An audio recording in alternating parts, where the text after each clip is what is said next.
It used to be a 5-seat people mover, and not all that attractive. Now, there's a new generation Peugeot 3008 and it's morphed into a stylish 5-seat SUV. Launched with great fanfare in Europe in January 2017, markets such as Australia have to wait patiently for their cars, due entirely to its sheer popularity on home turf. Taking out the coveted 2017 Car of the Year over the likes of the Alfa Romeo Giulia and Mercedes-Benz E-Class obviously helped kick things off, but in the last 6 months the 3008, officially it's called the 3008, has notched up more than 200,000 sales, and there's no sign of demand slowing. It's also the first SUV to win the title since the creation of the award in 1964, and the 5th Peugeot to be named Car of the Year, following the 308 in 2014, the 307 in 2002, the 405 in 1988 and the 504 in 1969. Peugeot's designers have clearly pulled out all stops to give the 3008 a stylish new look and feel, one that is mirrored by the larger and even newer 5008 7-seater. In fact, the 3008 is a lot more than just a new model, it's about reshaping the brand's image and identity in order to attract a whole new group of buyers for years to come. And if sales are anything to go by, the approach seems to be working a treat for them. It's not like they had a choice either, given the new 3008 has stepped into the ring with such standout performers as the Mazda CX-5, Volkswagen Tiguan and Toyota RAV4.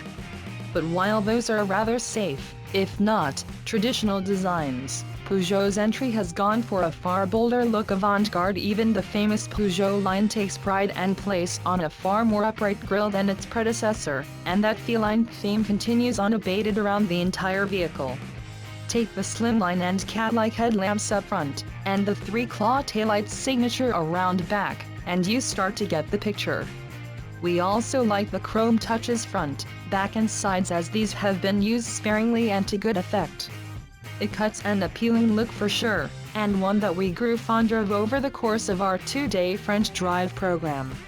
It's also 80 mm longer than the previous 3008, thanks to a stretched wheelbase, while the roofline has been lowered slightly. And while there's still plenty of rake in the windscreen, it's more upright than before, but the beltline is noticeably higher. All in all, it's a good-looking thing that should find plenty of favor down under. And while it certainly demands your attention on the road, it's inside where Peugeot's stylists have really gone to town. It's a cut above the rest of the segment in this regard. Not only is it loaded to the hilt with all the latest technology, there's a far more premium look and feel to this cabin than any Peugeot before it, and by some margin. It's really quite impressive, and you get the feeling it was either all or nothing when it came to the new 3008. Gone are the traditional switches and dials, only to be replaced by Peugeot's brand new iCockpit, a 12.3-inch digital instrument display, not unlike those used by Audi and Volkswagen, though not quite as extravagant in design or resolution as those. Unfortunately, the slightly awkward ergonomics mean you can't always see the entire screen over Peugeot's now trademark tiny steering wheel. At first, we thought it might feel a bit odd in a high-riding SUV, but you soon get used to it and it's actually quite enjoyable, given how effective the 3008's chassis is, but more on that later in the review. There are no dials, just a row of beautifully fashioned piano-style keys with a metal look and finish, shortcuts to all of the functions available on the high-quality and nicely proportioned 8-inch capacitive touchscreen, which takes center stage on the dashboard.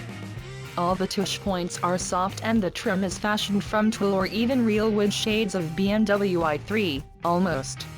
The seats, too, are expertly designed to provide both high levels of comfort on long trips. We covered over 500 kilometers and sufficient bolstering to hold you in place on the twisty, undulating roads around Belfort, in France. There is more room in the new model, too, at least in the rear, where leg and headroom have gained 24 mm and 36 mm more space, respectively. Certainly, it's comfortable back there and there's enough space under the front seats to slide your feet under, important on longer journeys. Boot space has grown too, by almost 90 liters over the old model for a total 520 liters with the rear seats in place, expanding to 1580 liters when folded. It's more than enough to transport 4 adults and luggage. The boot floor has 2 floor positions, flat for easy loading or sunken for extra capacity. There's also a ton of standard kit on board, with all 4 trim levels active, Allure, GT line and range-topping GT featuring the likes of Apple CarPlay and Android Auto, voice-activated 3D navigation, dual-zone air conditioning, front and rear parking sensors, VisioPark 180-degree rear view camera, LED daytime running lights, auto headlamps and wipers, electric and heated door mirrors, auto-dipping rear vision mirror and alloy roof rails.